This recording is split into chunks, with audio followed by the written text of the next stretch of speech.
You asked for it. Here it is. It's a podcast from Apathetic Enthusiasm.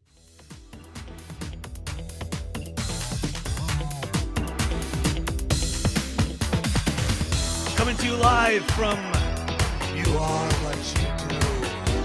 Man is defined by his actions, not his memory. Start the reactor.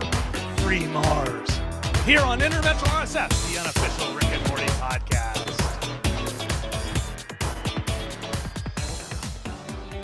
Free your mind, Brandon. Open your mind, Travis. Oh, yeah. Free your mind, and the rest will follow. Hello, everyone. Welcome to Interdimensional RSS, the unofficial Rick and Morty podcast. I am one of your two esteemed hosts, Brandon Cruz. And with me today, I have my other esteemed host, my better half, some would say. Travis, why don't you introduce yourself to... Hi, I don't know what esteemed means. My name is Travis. Travis Menard, that's me. I think it's a platform that you download video games from. Yeah, get your esteemed key and go out for the esteemed winter sale. Not a sponsor. Welcome to Interdimensional RSS, the unofficial Rick and Morty podcast. We're so glad that you're here. 7 episodes into season 7. Lucky Woo! 7 on the sevens. Hell If you want to 7 us on social media, you can do that in a whole bunch of places. We're over on X. Don't call it Twitter. I do still. We're at Rick and Morty Pod. You can find us on Facebook, facebook.com/Rick and Morty Podcast. On Instagram, Rick and Morty Podcast or Rick and Morty Pod, your choice. Rick and Morty Podcast at gmail.com. That's our email address. And Blue Sky, Blue Sky, Rick and Morty Pod.bluesky.social. Travis, you know what that noise means. It's time for our Blue Sky Follower of the Week. Welcome, Thundersun. Thundersun.bsky.social. Garage band and sometimes a plastic casket. Find us on Spotify. Hell yeah, Thundersun. Welcome to the elite. Welcome to the Blue Sky crew. I don't know. Maybe you posted something on there. I don't know. Anyway, you can if you're on Reddit like everybody else is, go to rickandmorty.reddit.com. That's the official Rick and Morty subreddit. Hang out for the live discussions on Sunday nights. If you can't make it, get in there for the post-show discussions. A lot of good content. Also, we have a subreddit, Rick and Morty podcast.reddit.com. That's cool, I guess. rickandmortypod.com. That is our website. And yeah, that's the websites. I guess watch us. I've been doing stuff for the website, but I've been thinking about this a lot lately, Travis. What's the point of a website? I really don't know. We don't leverage it. It mostly hosts the content so that we can push it out into the rest of the internet. The only thing I've done to it is over on goodpods.com, it tracks podcast ratings, and looks like we're in the top 100 after shows of all time over we're apparently an after show. And in the top 50 for Goodpod specifically for indie all time after shows. So look at us podcast. Wow. If you like, I think that counts. Yeah, so check out those graphics over on our website if you'd like. While you have your computer up and running, you can watch video versions of this podcast over on youtube.com/Apathetic Enthusiasm. Big thanks to all the patrons at patreon.com/Apathetic Enthusiasm continuing to support this show. If you want to get exclusive post-show content, you can find that patreon.com/Apathetic Enthusiasm. Yeah, and a big thanks to all the new subscribers on our YouTube channel.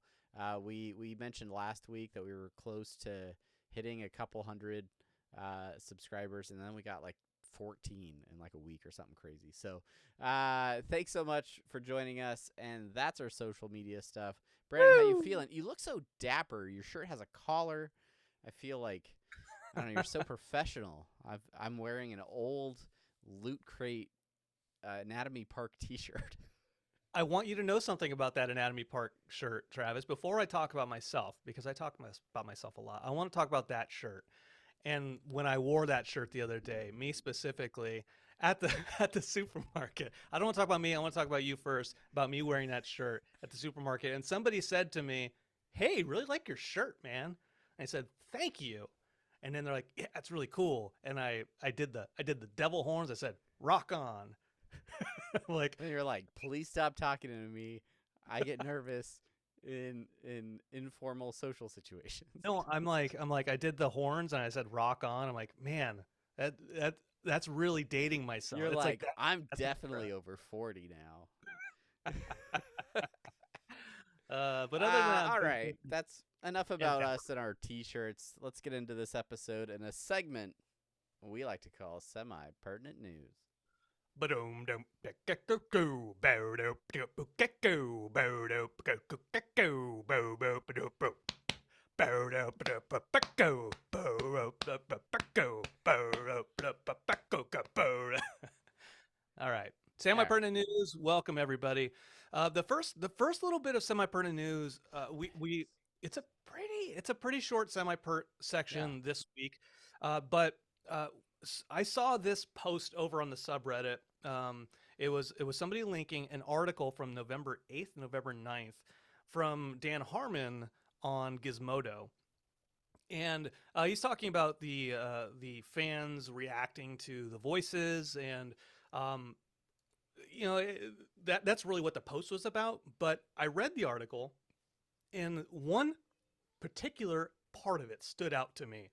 And actually, to be honest with you, I didn't read the article. Travis read the article, and then he said, "Oh yeah, I really liked what they said about this." And I said, "Oh yeah, me too." And then I read it, and I said, "Yeah, absolutely, I agree." Because you don't ever just send me hyperlinks to articles about Rick and Morty without reading them. You would never do that. I would never do that. I would never shoot them to you for you to quality check them. Hey, do me a favor and read this and see if it's worth talking about. So Dan Harmon in this article says, he writes, "Stuff will trickle through to me. Somebody will say, 'Hey, the spaghetti episode is very well received,' and they'll point me in the direction of, for instance, the Rick and Morty subreddit, where mental health seems to still be having a last stand. I don't know how they managed to cultivate that. I was pretty impressed. I was able to scroll through the entire subreddit, people reacting to the spaghetti episode, and they were just having a nice, lively discussion as if they were just, Star Trek fans discussing a show that they love. And it was very uplifting and wonderful." Clearly it's my doing that he was so impressed by that. But Yeah, no, like it's you cultivating that healthy space on the subreddit. no, I think that's great. We talk about the subreddit. I know that all the moderators that are in the subreddit have just done like such a hard job, tireless job for years and years and years. We've gone through rotations of different lead mods and moderators. They welcomed me in there to do some of those discussion posts and the live discussion posts. And there there was somebody who wrote earlier today, like, yeah, he must not have been reading very well, or like he's missed some things that like he clearly didn't dig deep enough into the subreddit. Just Yeah. the surface. Yeah. But I responded to them and just said, that's true. Of course there's going to be pieces of toxic garbage in every fandom, in every subreddit you go to, really. But what I have hope, or perhaps naivete, that everybody here just is a huge fan and they want to be a part of the show, and they want to discuss it with fellow fans. And people get pissed, but everyone, like, Yeah, I get and we talk about it all the time on this podcast, and how the loudest, perhaps the most obnoxious fans of the show tend to get the most airtime or attention. This Gizmodo article has been picked up and reshared by lots of blog sites. I think I saw a version of it referenced at like crack.com when I was looking for semi-pertinent news.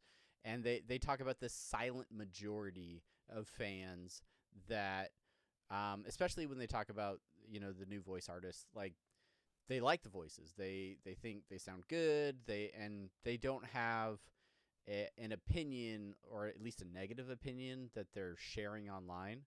So really there's a small minority of people who maybe are making a bigger deal out of the voices, but this Gizmodo article really goes on. It has Scott Martyr in it too, talking about how generally the reaction has been pretty pleasant, and most people, don't notice or think it's close enough to where it's not a big deal, which is what we've been saying for weeks now. The discourse, as with all discourse about hot topics, eventually it shifts and it evolves. The subject of voices has evolved in the subreddit, which is, it was like initially, and we've kind of gone through this too, right? We're like, oh, the voices. Okay, cool. Well, there's the new voices. Oh, still getting used to it. Okay, now I'm used to it, right? And then we kind of moved on. There's those who are both for it and against it. We've had mod calls for like, can you just do like a mega thread for like voice discussions so we don't have to keep seeing posts about voices? In the moderator chat, we're just kind of like, do we want to do a mega thread, or do we just want to have automod like capture like any new posts about voices, and then like case by case we approve them? But I think that is the part that is evolved into, is people now being like, I don't give a shit about the voices. Let's talk about They're the good. show. The actors do a good job. We can move on. Like we don't. Yes. It's Right. Yeah. So let's move on. And so with that in mind, whatever you think about the voices, cool. We're happy. We're happy for you. But I think we're going to move on from that and talk about something new, Travis. We're going to talk about Dan Harmon's talking about social media, sure. But you know what we're talking about? We're talking about Dan Harmon in social media. It's the Dan Harmon Social Media Minute. I'm just going to beat my chest like Brandon. It's a social media minute. Hello, everybody. Like a munchkin from Wizard of Oz. Oompa Loompa social media. See Wonka like in that. theaters this December. Not a sponsor. All right. Dan Harmon Social Media Minute. Dan was very active. I don't know if it was the holiday break. Had some free time over on Threads on Instagram. Honorable mention for the fact that Dan posted on his Instagram that on his way home from Thanksgiving in Kansas City, they stopped in Oklahoma City, and they posted from there. This happened to be the one time in the year that I happen to be not in Oklahoma City. So I appreciate Dan Harmon coming through the city I live in, only when I'm not here. Otherwise, we totally would have hung out and had a great time. What I do want to talk about, he's been asking about you. Yeah, I know, it's weird. This is a post on his Instagram, and it's about butter, and specifically those butter candles. I don't know if you've seen this trend on social media where people melt butter and put a wick in it, and then they burn this candle made of butter in some sort of bread, and then they dip the bread in the butter. But what Dan wants you to know is to not scroll the viral butter candle comments if you do not want to get angry at someone for some reason. Right now you're thinking, that's impossible. I have no interest in this, let alone an opinion, let alone a spare ounce of available emotion. Well, about 5,000 people thought the same thing, and then they each discovered that there's an enemy for everyone under the viral butter candle post. It goes on to talk about, there's two sides, there's not six. Any factions that form are accidental and temporary. Happy Thanksgiving. So that's Dan's. There's obviously a picture of a butter candle and then some vicious comments about candle making. But with that said, happy Thanksgiving to Dan Harmon. If you want to follow him on social media, it's at Dan Harmon. Please do that. Do it. If you want to go on Threads, he also had a post about Gary Newman. Gary Newman posting on his Threads, and he said, "Whoa, Gary Newman's posting on Threads," and I made the joke. Here on his Threads, he feels safest of all. Because Gary Newman did the song "Cars" back in the '80s, where the line goes, "Here in my car, I feel safest of all." So I made a joke lock about all the my lyrics. doors. It's the only way to live on Threads. On Threads. Okay, well, anyways, that's it. All right, for that's the my news. If you have a Rick and Morty news story that you see somewhere that you think we should talk about, feel free to share it with us on all of those social media things that we mentioned earlier. When we come back, we'll be talking about the 7th episode of season 7, Wet Kuat Amortican Summer. Stick around, and we'll be right back.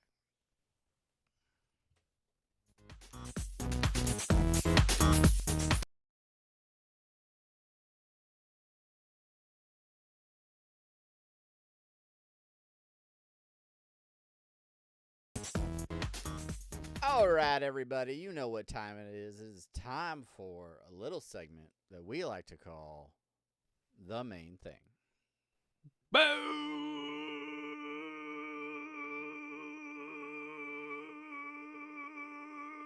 The main thing.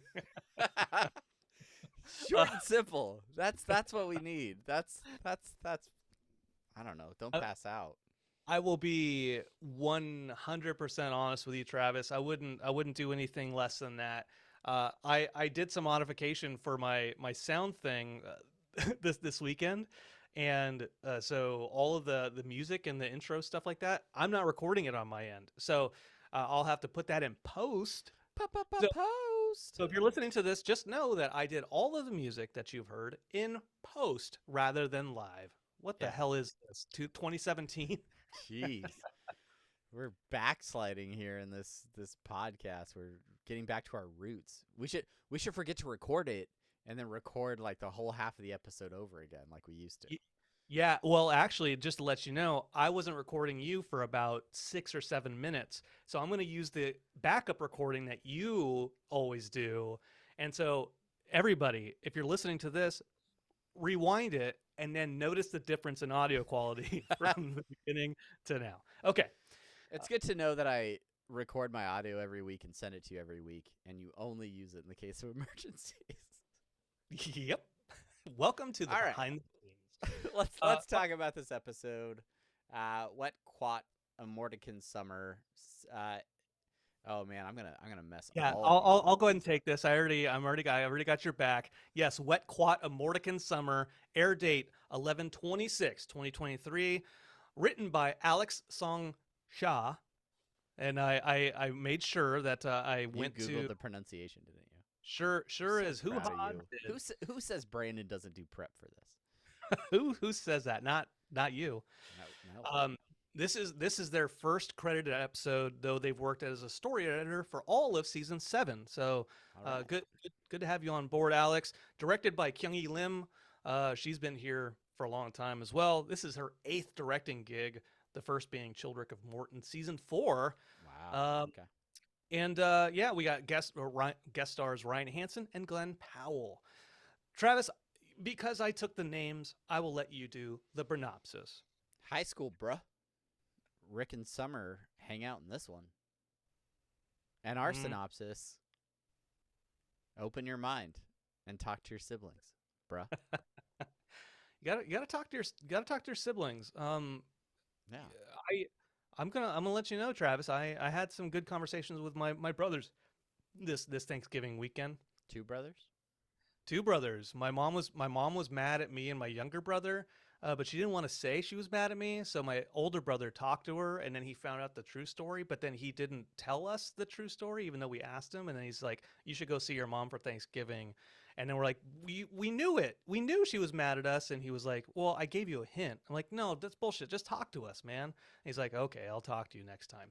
Open There your you go. mind. Open your mind.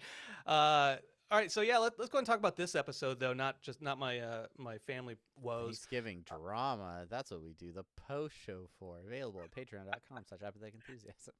The title reference, of course, is based off the David Wayne comedy classic Wet Hot American Summer and its amazing Netflix prequel and sequel. David Wayne, my spirit animal. The State. I love The State on tour now. You can see him everywhere. Such a good movie.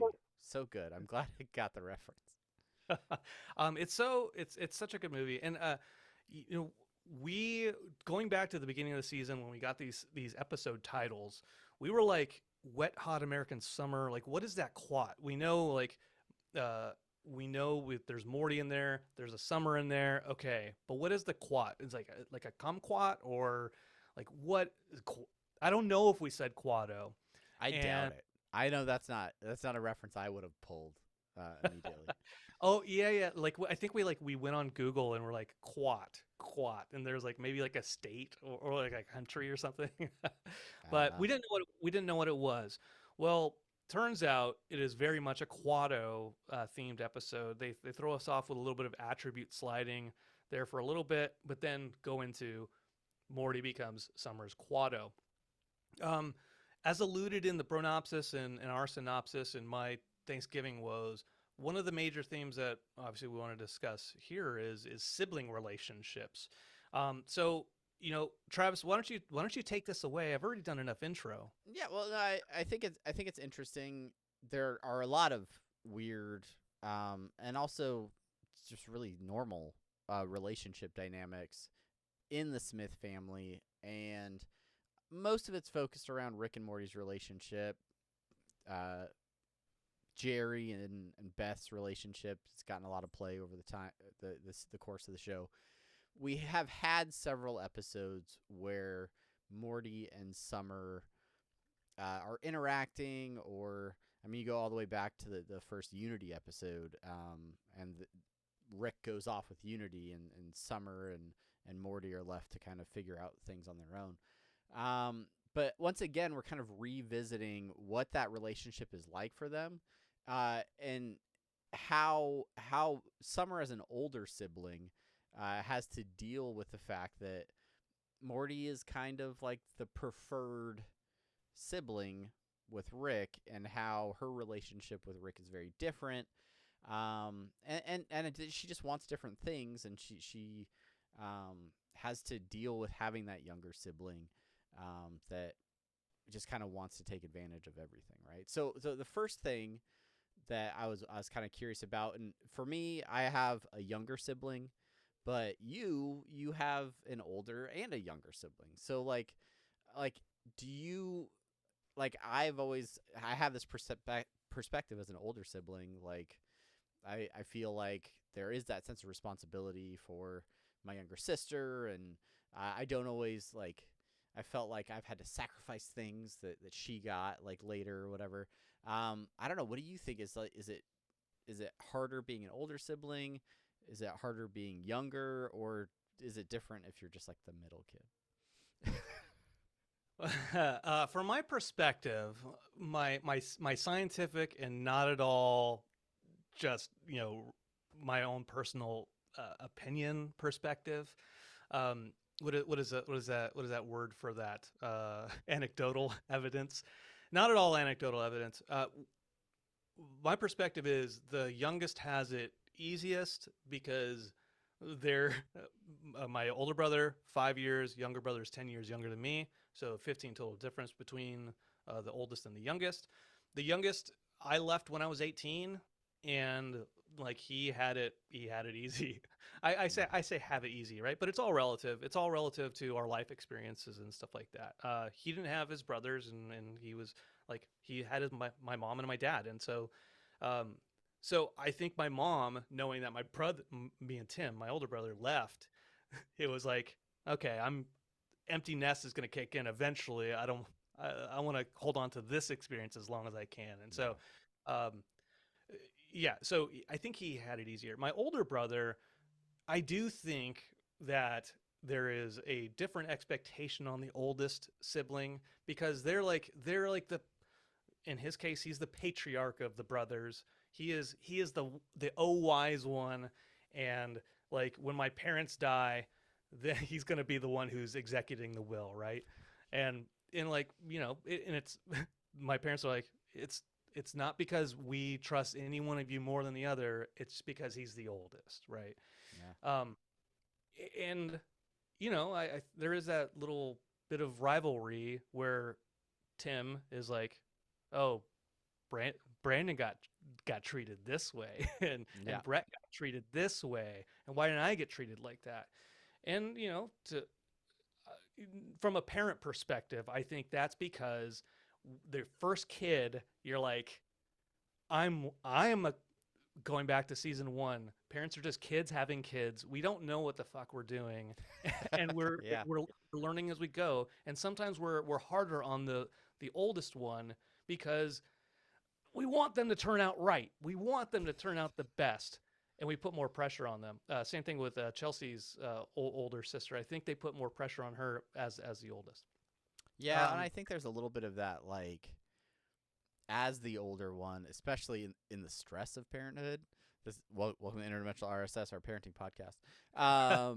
Like, I feel like this is true for my kids, unfortunately, where like we're dealing with toddlers, right, and changing diapers and things like that, and then your older kid is a few years older, and if they're acting out or if they're doing something different, you're like, you're the older one, you should know what you should be doing. And so then they kind of just build in this mentality of like, oh, I need to keep the peace or get in line or do things to kind of like take care of other ones, right? Which is kind of leads me into the next point, is like, even though Summer is annoyed with Morty, she still has this need to like stay close to him and take care of him, even if Morty kind of drives her crazy, like, just because by virtue of being siblings, they have to kind of have some sort of relationship, which is reinforced when their spines are braided together and he turns into a quad. Well, yeah, family is everything.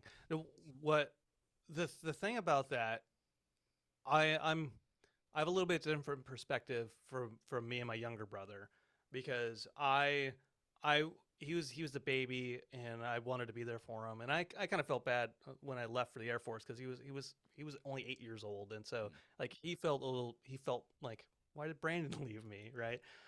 For a long time, but like we had a different relationship.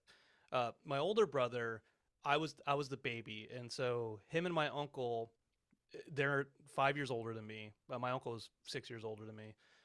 They would play with Army men and Star Wars figurines, and they'd be like, play with Brandon. Make sure Brandon's there, and you're spending time with him. And they'd be like, all right, let's play hide and seek, and then they would leave me and then go play somewhere else. And classic move.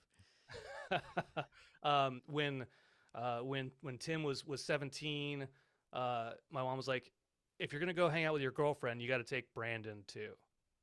All right. And so then they went to see Toy Story 2, I think, Toy Story or Toy Story 2. And then Tim was like, you go ahead and stay here. I'm going to go have sex with my girlfriend. I'm like, okay, cool. Right. At that, he'll be the first to tell you that he looked at me as like the annoying little brother, and I had to tag along, and I got stuff for free, and like, oh, all Brandon has to do is cry and he gets what he wants, which is true. I was a crybaby. And but now I'm 41, he's 46, and over those years you grow up and you realize that where 17 and 12 is like light years away when you're that young, 41 and 46 is not that far apart as an adult. And you grow up and you learn from it. You become closer through the experiences that you share. So in this episode, go ahead. Sorry.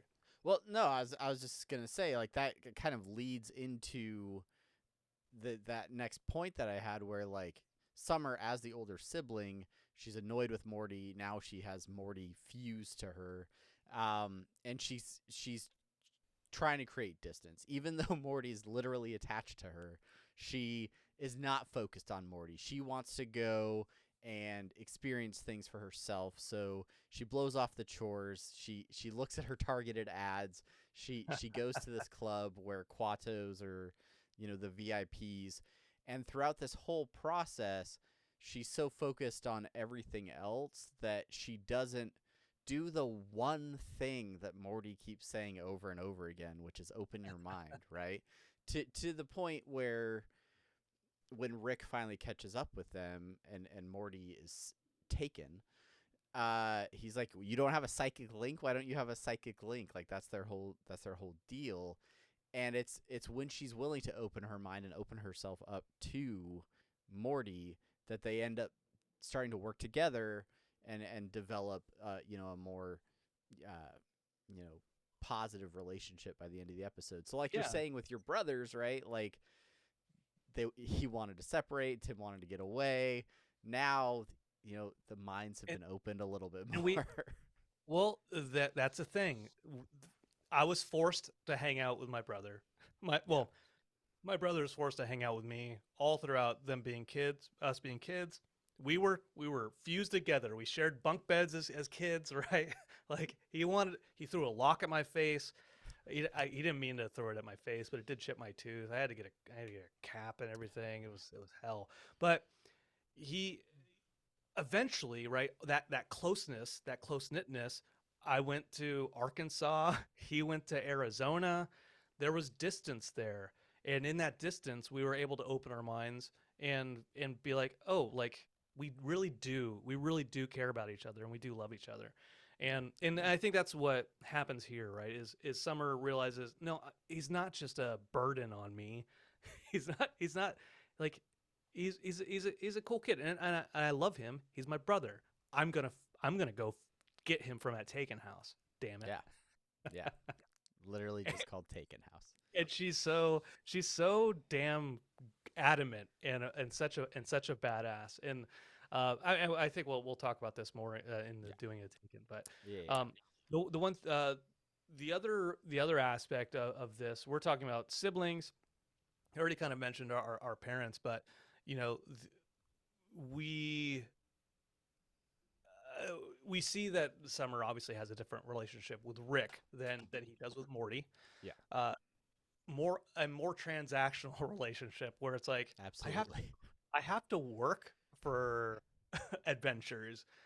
Morty just has a card where he is granted. She doesn't say that, but I mean that's the implication.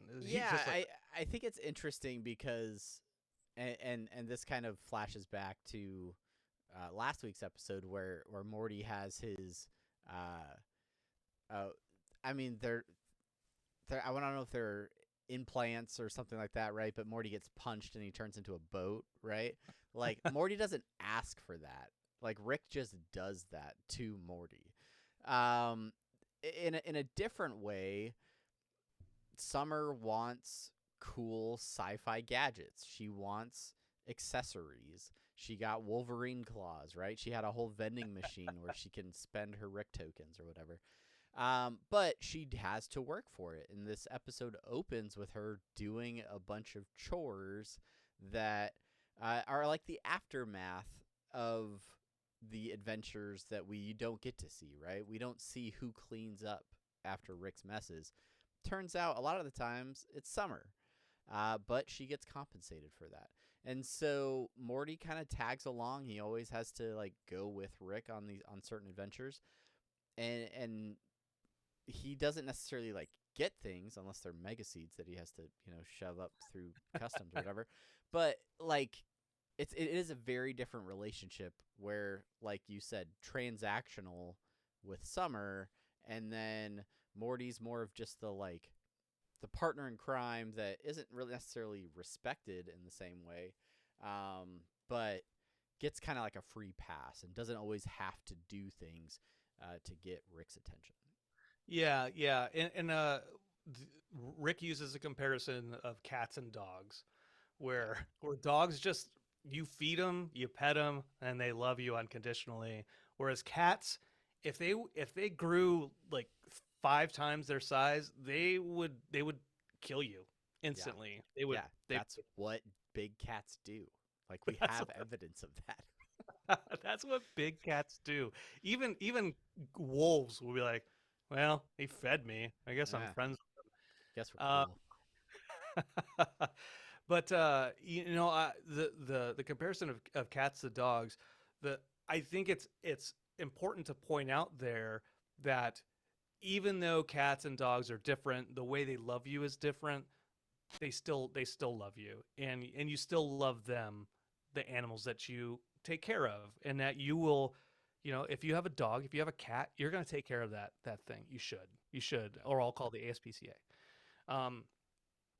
I will call them. I will report Yeah. your ass. Send us You an take email. Let us know what you're doing that's wrong, and then Brandon will call ASPCA. All right.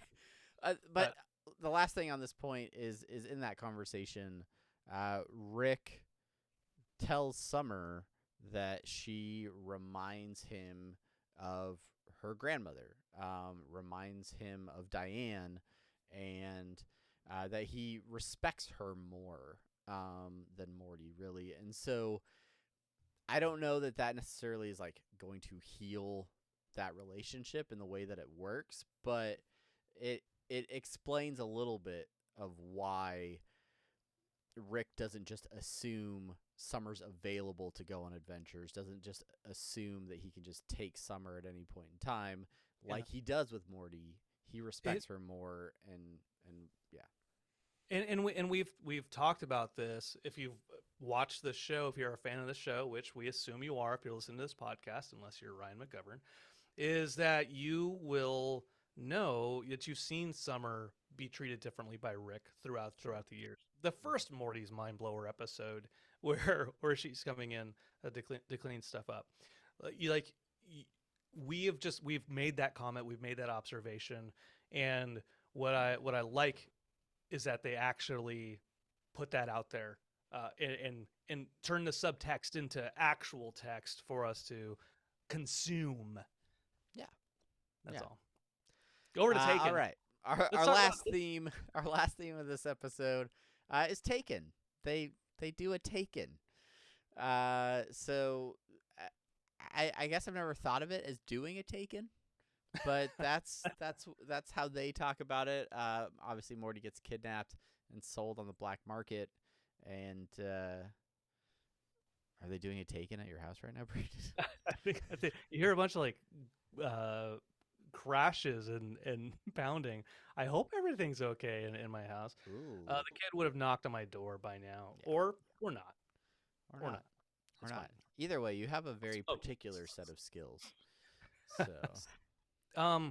the question that we have for the Taken portion, I think this will be the fastest part of this episode, is why does Rick seem so incapable during these segments, during this portion of the episode?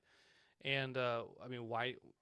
Yeah, he does the whole thing where he's like just beating people up to try and get information, and they're like service workers that like drive taxis and are bartenders, and he's like, I guess I was just trying to get information. It makes Rick seem really off of his game, almost less intelligent, right? And then there's other examples where he's trying to kick in a door and the door's locked and he like hurts his ankle or something, and then getting shot at, different things like that. And Summer keeps pointing these things out. There had to be something in the writers' heads when they were putting that together that they decided to make Rick less capable or seem less on top of his game. The only thing I can think of is that this is still some sort of lingering aftermath of the Rick Prime defeat, right? And he says he's taking an emotional cheat day at the beginning of the episode, right, where he like throws the smoke bomb down and hides in the trash bag. But I mean, this is like at least a day later, so like I don't know. Do you think that this is still Rick Prime stuff, or is there another reason that he's, not used to doing a Taken? I don't know. I because in the last week's episode, the observers, they go up there and he solidly uses his smarts to get out of it. He does. Yeah. and instills their tech. I don't know. Maybe it's tough to tell, because using the evidence in that episode to this episode, it's like, well, maybe he's not. I don't know. Yeah. I can't answer that, because he does.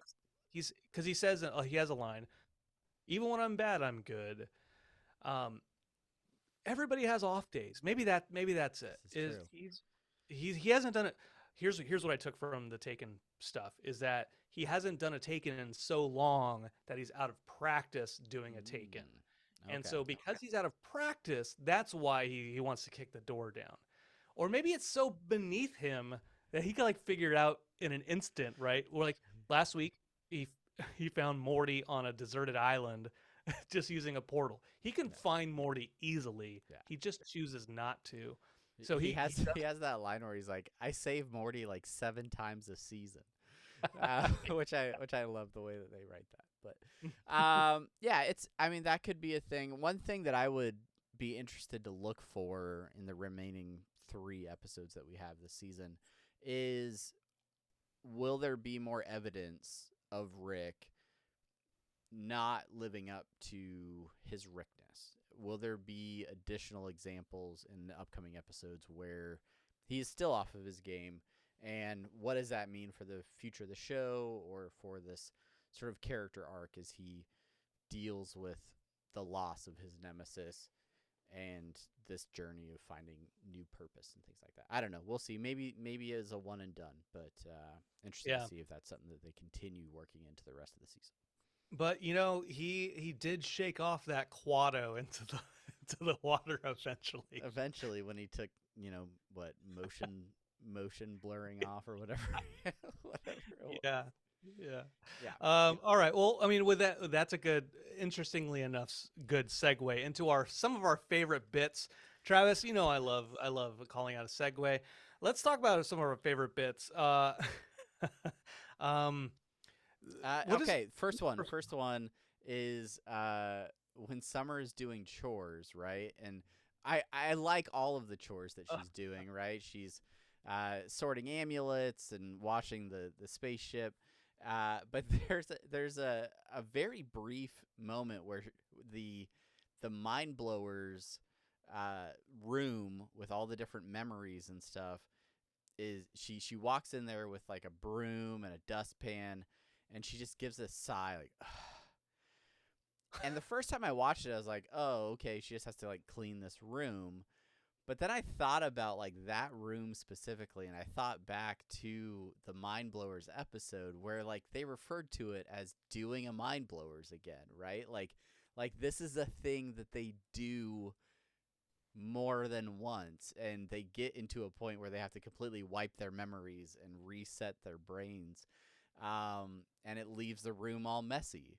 And so that little sigh, by the second or third time I watched this episode, I was like, that sigh is like, oh great, they did another Mind Blowers and I have to clean up after it again. Like, and maybe I'm just putting that in there, but that's the way I read that, and it cracks me up. No, yeah, no, I see your point, and I do agree with that. Yeah, because this is happening right now. Mind Blowers took place a couple seasons ago. Sure. Completely different situation. So it had to have happened again.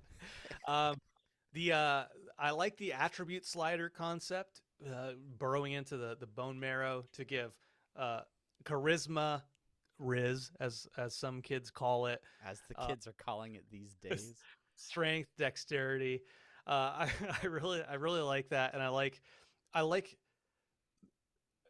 with the first time that I saw it, Summer get super smart, her brain got super big. Like the muscles make sense scientifically, but that intelligence makes you like the leader from the Incredible Hulk. And like that was funny to me. Yeah. A lot of the stuff they did with the attribute slider, they're just is really good. I also like Rick calling it out midway through the episode, being like, "Oh, I thought the attribute slider was gonna be like the whole thing this week, but now we've got a Quado."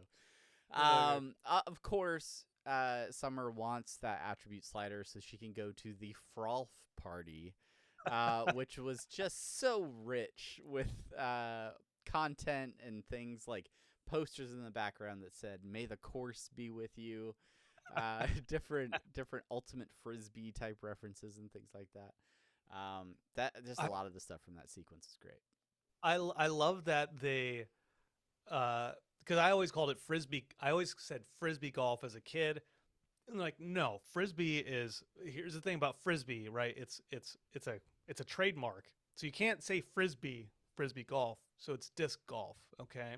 Because frisbee is an actual brand. Yeah. So it was always disc golf. I still called it frisbee golf. People are like, no, it's disc golf. Blah blah blah blah blah. Some people called it frolf. And so then there's ultimate frisbee, which is like it's football, but you throw a frisbee around. So what I love is that they combined disc golf with ultimate frisbee. This is literally my best and worst of the episode is this concept because it almost drives me crazy. But we'll circle back to this because I didn't read that part down. Sorry. This is fine. One other thing I just thought about is the ways that Summer shows off her dexterity when her dexterity slider is high, which is like rolling a coin on the back of her hands and juggling. These are the only things of value when you have high dexterity, apparently. Yeah, Travis. These are all the things you do while you're while you're busy. I have a high dex score is all I'm saying. So. Make sure you follow Travis over on X at Jugglemino. At Jugglemino. Yeah, comment your dexterity scores. I do like the line of can you handle anything bigger than a coin or something like that? Can you handle a slightly bigger disc or something like that? That's right. Speaking of this party, it was the return of some classic background character models. If you go all the way back to season 1, some of the different high school scenes, Rick Potion number 9 or whatever, back like there are certain faces of characters that go all the way back, and they're at this party as well. The ones that stick out to me are like the guy with the really thick, dark-rimmed glasses. He's out there. There's a couple other people out by the pool. I just like that as far as this show has come and the noticeable improvements that continue to like just blow us away with the animation and things like that, that they still go back and revisit those old character models and include those in the show. To me, I think that's just a really nice touch. Agreed. Speaking of an old character model, old Trisha shows up, and Morty wants the trickle down effect of looking buff in front of her because maybe he's not going to get with Trisha because she's too old for him, but it's going to trickle down to everybody else. They're like, oh, look at Morty. And then I love the payoff when he gets the slider and he's all like buff, and then Trisha's just like, oh, I got to tell the girls or whatever. Yeah, I think that's funny. The other piece when I already talked about Leader Summer, I'm gonna call her Leader Summer from now on with a big brain. When Morty takes the attribute slider, which real quick aside, I'm not gonna CinemaSins this and say it's a plot hole, but he takes the attribute slider from her, and she doesn't go back to normal. She continues to keep her smart brain. Yeah, I think this is he reset the attributes. He like set intelligence very high, took it off. It doesn't necessarily, rebalance the attributes. It just leaves it at where it's at. I don't know. Okay. That was my explaining away of it. The science is sound. I agree with you. So when Leader Summer, Morty walks away, and then she has this like kind of beautiful mind moment where she's looking at all the different angles, doing a Rube Goldberg type of thing in order to embarrass Morty.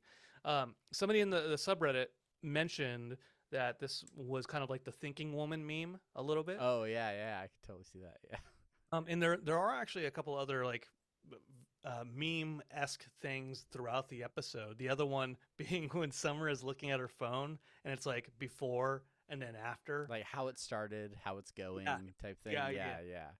And there's Summer and Quado Summer. Yeah.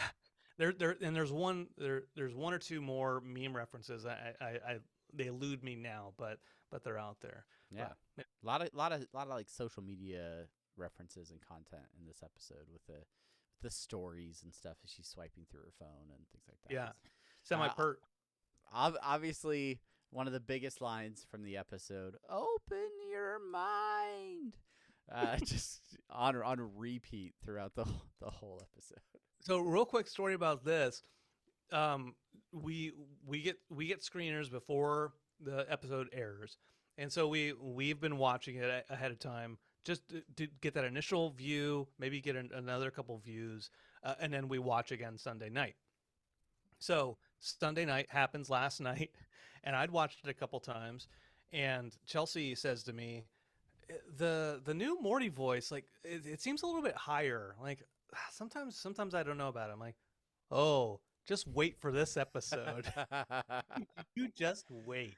She's like, what do you mean? I'm like, you'll see. Open your mind.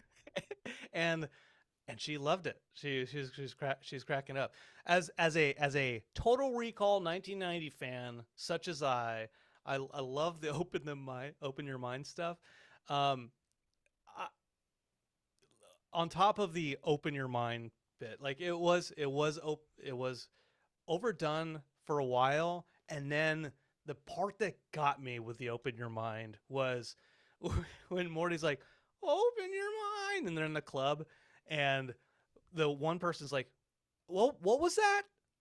He says, open your mind. Like when you're at the club and you're like, you can't hear, and you're like, you say a little bit louder, and then a little bit later, when the villain of the episode, his Quado says, Kenneth says it, and like, what was that? Open your mind. Just the absurdity of, you know what they're saying. So I have two thoughts of that. I love it the way that you're talking about it, especially because I don't think Summer, and we know when she's in the club, she hasn't opened her mind. She's not like understanding what Quados are saying. But later, like when her mind is open, she understands Morty. And there's a moment where Kenneth like responds to something that the Morty Quado says when the Morty just says, open your mind. But then Kenneth responds like, oh, we're going to sell you to the highest bidder or something like that. So I'm almost like, is there like a translation to open your mind? Almost like how people can understand what R2-D2 is saying or something like is there, or Groot. Is there, it's like it's a Groot thing. Maybe it's a Groot thing, right? I don't know, but either way, I think it's hilarious. And yeah, I mean, is it repetitive? Sure, but so are a lot of things in this episode, which we'll get to later. We'll get to later. I do want to say one last thing about Quado and open your mind. If you were like, I've never seen Total Recall, if that's all Quado says, let me just confirm with you that's not all Quado says. As a matter of fact, if you go to our opening for this episode, you'll hear some other things that Quado says within the context of Total Recall 1990, starring Arnold Schwarzenegger. Classic film. A reference back to last week's podcast when we talked about a clip show episode, right? We had the observers, and we talked about the differences between interdimensional cable versus something like a Morty's Mind Blowers, and how interdimensional cable is just off-the-wall ideas, whereas Morty's Mind Blowers deals with the Smith family. And we're like, are we ever going to get that back? And then in the very next episode, we get an interdimensional cable-esque clip where Rick is on the couch watching the hit show Cake or Fake, where somebody is trying to figure out if a man strapped to the wall is made out of cake or not, which cracked me up. And the throwback and the Cake or Fake marathon. Those sentient cakes will really fool you or whatever. Like, yeah, I thought that was great. The first time I'm like, oh, look, okay, that they talk themselves out of it, and they're like, okay, like the writers are like, well, you know, like there's sentient cakes, right? So clearly there's fakes, so it absolves them of some things. But then I was like, but that means that real people get killed every once in a while still. So where it's like the joke starts off as like Cake or Fake, the absurdity of like it's a real person and they're saying stuff and they're like, no, don't kill me, obviously I'm real, and then the guy's gonna kill a real person. Then it turns it around being like, no, some are actually cake, but they're shit, so the real people are still dying. That's funny to me. Okay, we were talking about the not being able to hear Quados in the club.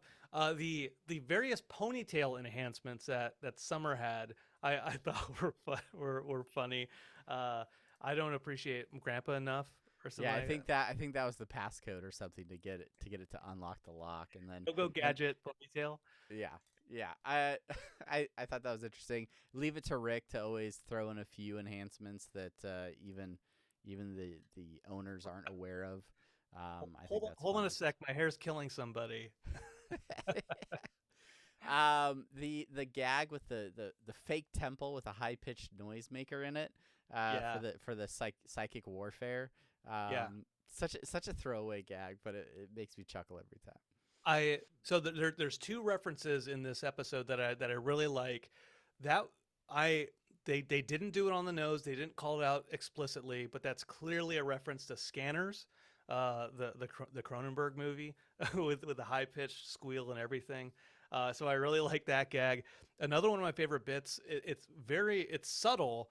They don't call it out either, but when Morty is in the Taken house, the room that he's in is room 237, which is from old Stephen King reference, The Shining. So All right. gonna throw it out there. So Creepy. that was really, really cool too. Let's see. That's what Frolf is all about, bitch. Oh, it's like combining frisbee and golf. I get it. Get it now. Yeah. Just I don't know when Summer says that, it cracks me up, and then Rick's response is great. We talked about it. It's not here on our favorite bits, but the the shaking Kenneth's Quado out of the out of the spider thing to get him out, to make him fall out. That whole bit was like a time waster. A little bit, but like it was one of those slow burns. It was like a Brandon Cruz joke, right? Where like it just keeps going, but it gets funnier the longer the. And you're like, stop. Why is this going? Why is this going? We're still doing it. Oh, okay. I see why it's funny now. All right. I get it.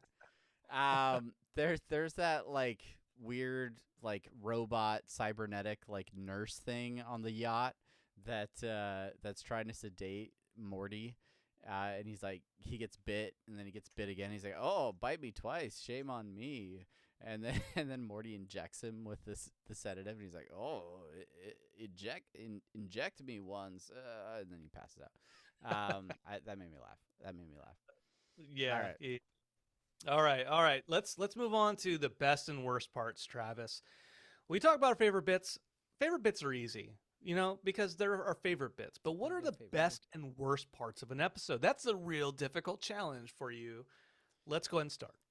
For me, one of the best bits was like the ultimate absurdity of this whole Quado idea, and it's when Kenneth, the little Quado, pulls out a knife, and then it's a Quado knife, and a little tiny knife comes out of the middle of the knife, and Rick just yells out, "Quado knife!"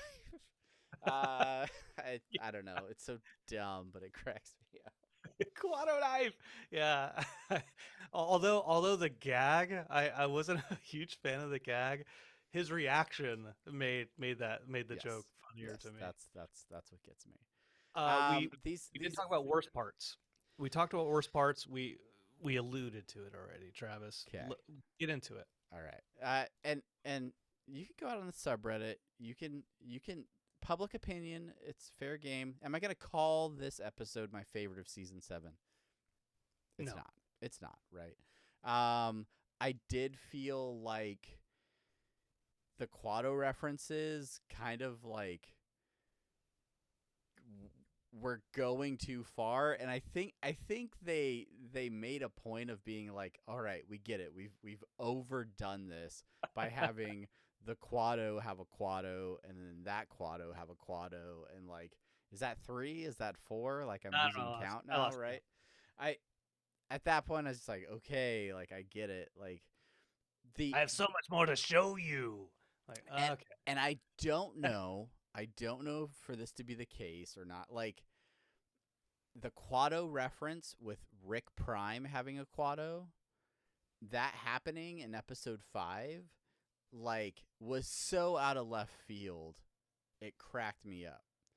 To revisit it, that same concept of Quados, like 2 episodes later, and have a whole episode sort of revolve around that concept.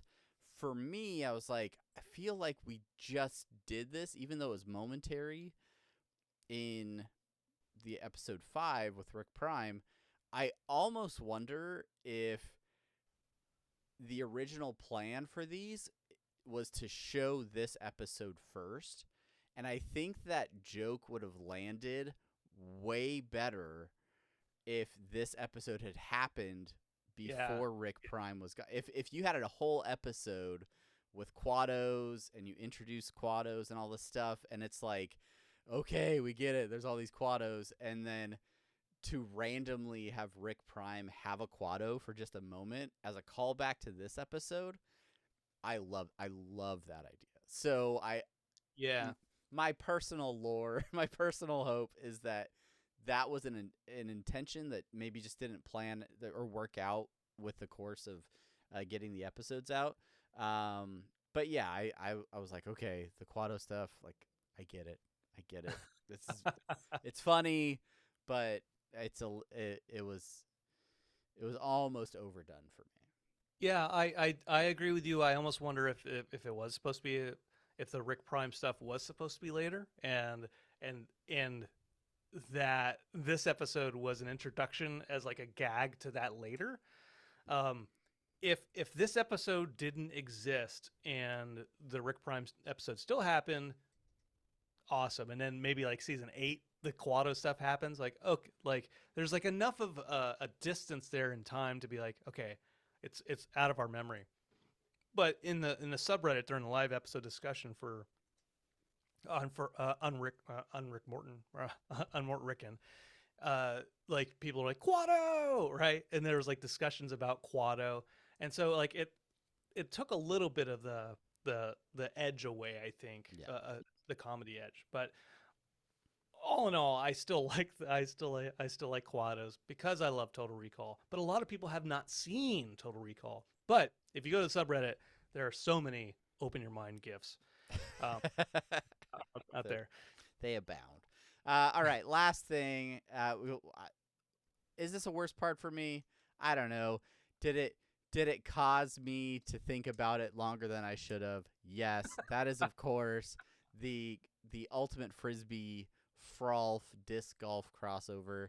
As fans of our other podcast, if you follow us on Instagram at Apathusiast, right, you'll have seen that Brandon and I have played disc golf in the past. We played disc golf for a long time. We enjoy the game, and I also play Ultimate Frisbee. I play it occasionally, pickup games. I'm not like in a league or anything weird like that.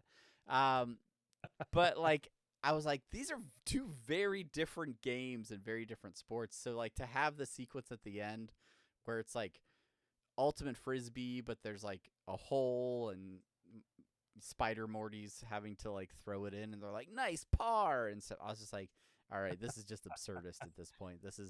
They just made up their own game. So I think I'm just going to try to believe that disc golf exists, Ultimate Frisbee exists, and Frolf is somewhere in between.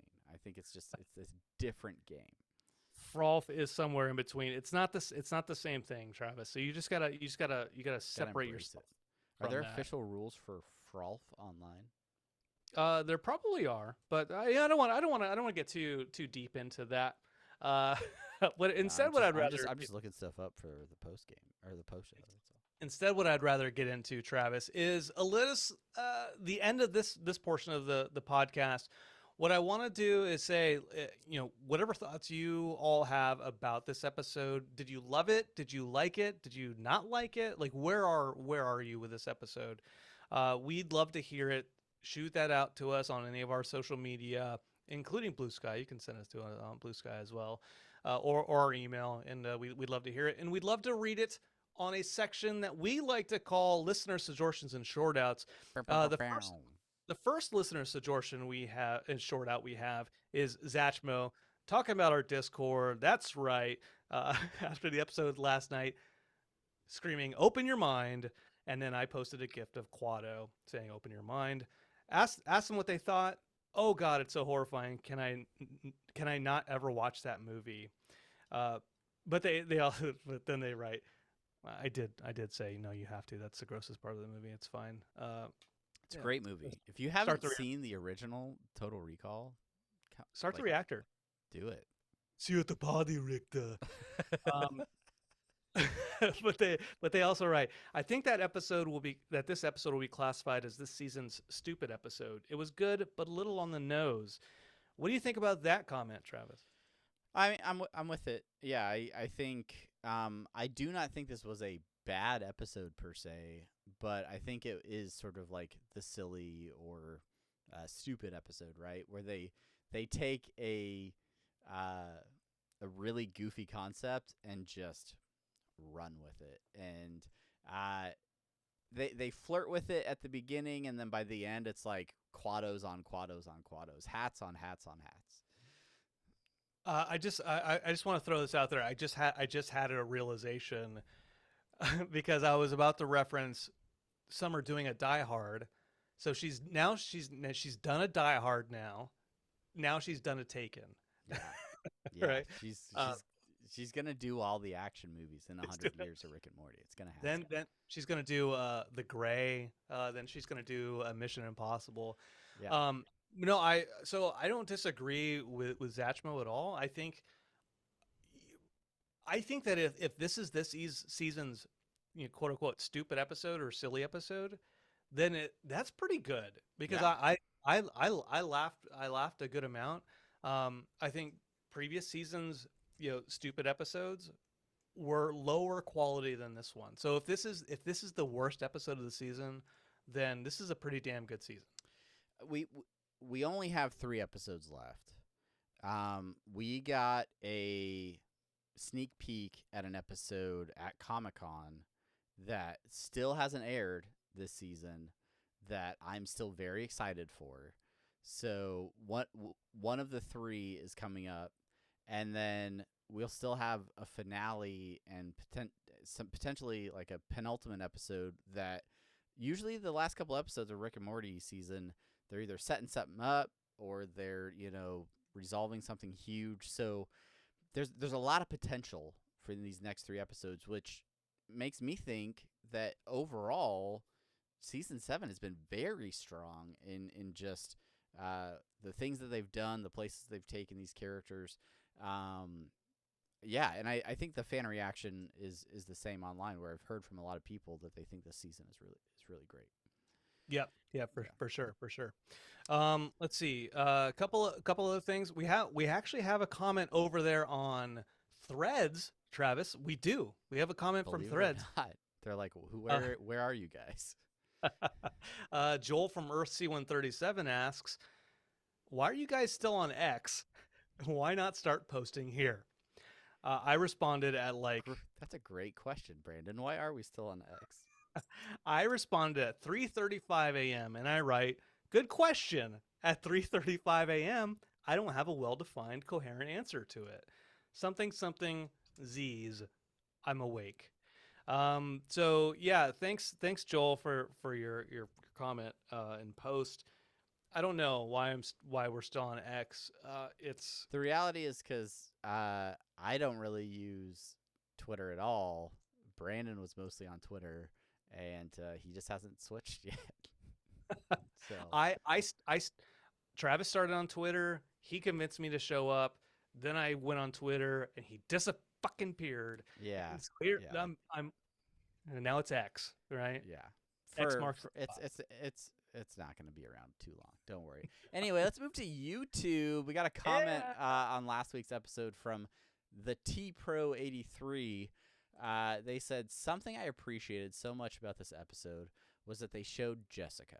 I don't think Jessica has been acknowledged since she became a, quote, time god in Mort Dinner and Rick Andre 2.5 seasons ago.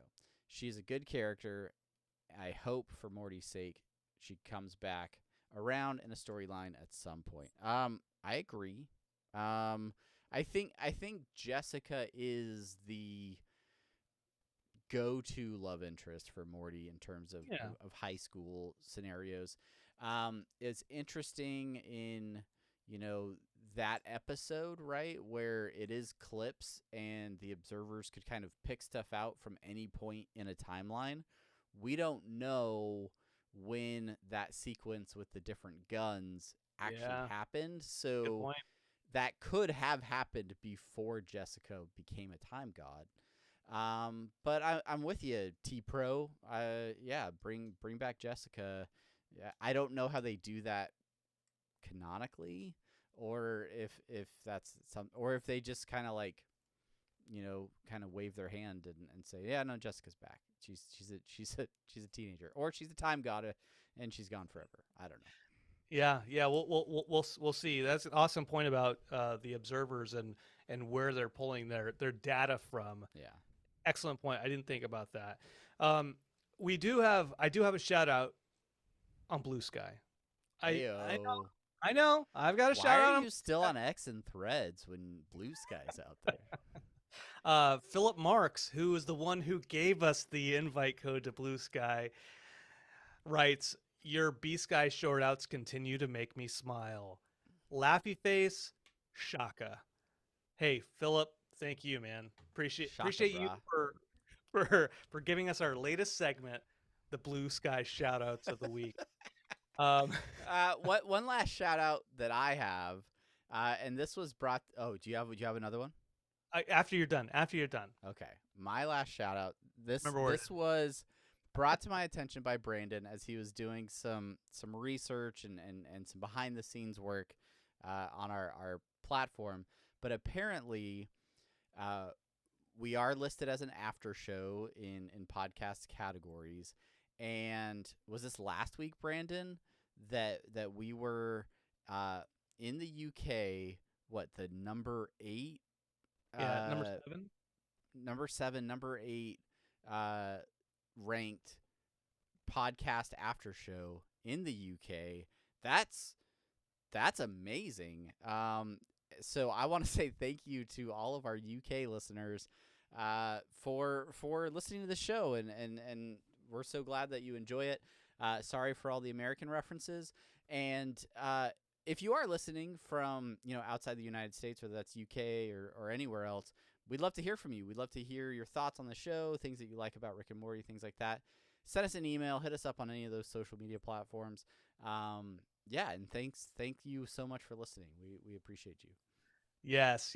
Thank you so much. We do appreciate all of you, and we have worked with you in the past. So, just to let you know, we've probably worked more with you in the past than any of our fellow Americans. Just to let you know that you were probably justified in trying to keep us. And if you take over our country again, like I know I'm with you 100%. I don't know what the heck you're talking about right now. Okay. All right. My last short out is over in the subreddit, as a matter of fact. It's by Melindorn. They write, if you could use the Omega device on Reddit, which actually I have one more shout out after this. If you could use the Omega device on Reddit, which of the subs constantly reposted questions, memes, shit posts, etc. would you choose to never see again? I liked that question because in the mod queue, I see a lot of the same stuff over and over again. There's a lot of people now like in here talking about voices, like stop talking about voices. We don't care anymore. There's some stuff talking about Evil Morty, Rick Prime, and things like that. So I was like, I like that question. Is it okay if I reference it on the podcast? And they didn't respond back, but somebody said, magic_ban_boobs said, anyone with a podcast, I would use it on. And touche. And so I said, "Oh, you're a sweetheart. Thank you." And they responded, "Honestly, I listened to a bit of your That's a Morty episode, and you guys are fun. I'd still have to use it, though. I can't handle another old Disney Channel show getting a podcast." And I said, "I wholeheartedly accept that and agree. Give me a heads up so I can quit first." And give a Rick from the apocalypse world gif of him winking and shooting his finger. Nice. So, Nice. Magic Man Boobs, love you again. Please give me and Travis a heads up so we can stop and I can take everything. No, off I'm of- in. I'm in. No. I'm sticking it out. Omega device. Be darned. No, you son of a bitch. I'm not in. All right. All right. What's your other short out? That was it. That was Okay. it. The first one was Melindorn, and then the other was Magic Man Boobs. Very cool. Well, we appreciate all of you. Please don't use your Omega devices on us. Thank you for being here. If you're watching on YouTube and you got this far, like, subscribe, do all the things, share these episodes. And we have short format video content just in time for the season to be over. So if you see us share any reels, YouTube shorts, things like that on your social media platform of choice, like, share, those definitely help get more exposure for the podcast as well. Thank you so much for doing that. And until next week, I'm Travis. And I am Brandon. Thank you so much for listening. Remember, this music is in post.